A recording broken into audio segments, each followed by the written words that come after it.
The second leg of the annual Amazulu Reed Dance is taking place tomorrow. The dance attracts about 30,000 young maidens from across the country. All young girls taking part in the traditional ceremony are required to undergo virginity testing in their districts before taking part in the event.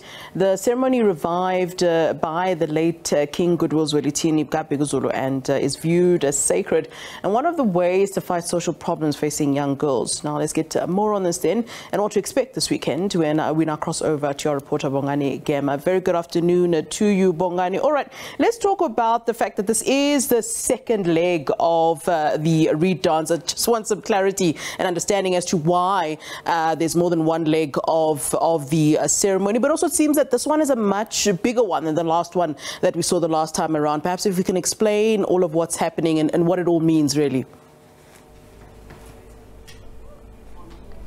Well, thank you, Flo. Flo, you'll remember that we were there at Ngwavuma where the first leg of the Reed Dance was held.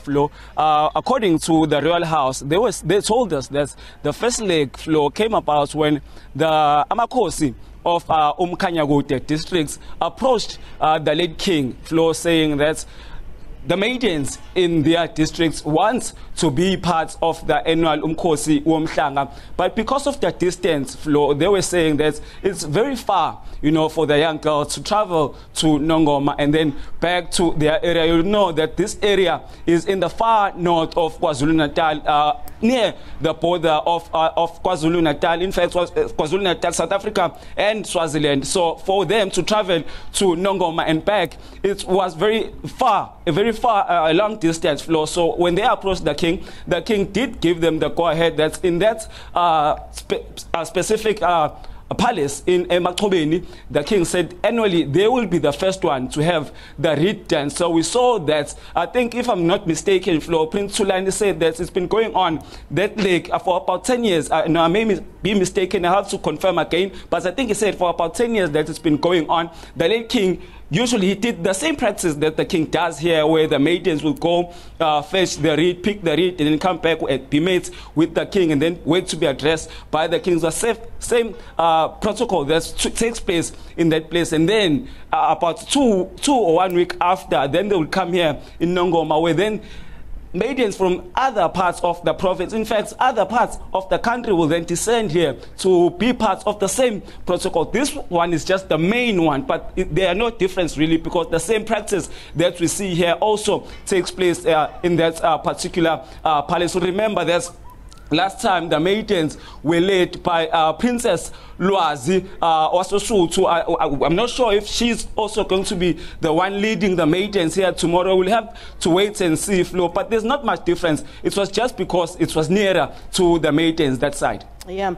Another question, Bongani, that I'd really like to ask you is, you know, in the past, and I think that there was a perception or a view that the Reed Dance was also an opportunity for the king to choose, select, pick a new wife. Is that still the case? And is that something that, you know, the king could possibly do or want to do?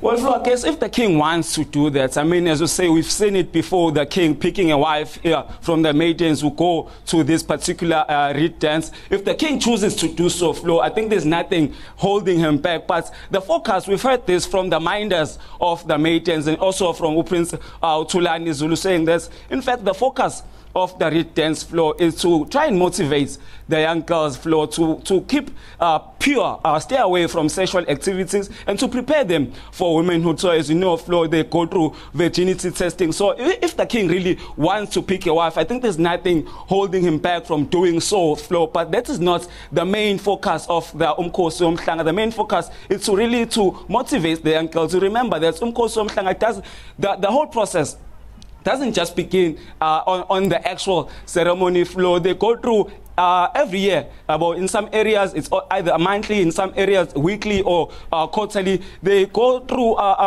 their meets with their minders, where they go through virginity testing, and then they are given life skills by their minders. And then on this day every year in September, they then go to have this big celebration to motivate them to keep doing this, unless it's their choice. There's no one holding them back to say remain a virgin for a lifetime. They make their decision that now I've had enough. Others, go through, until the age of 50, that's a 50-year-old virgin, I think she was 56 or 7, who made the news recently. So really, the main focus is to keep the young girls pure, give them life skills, and then if the king really chooses to pick a wife from them, it's his choice.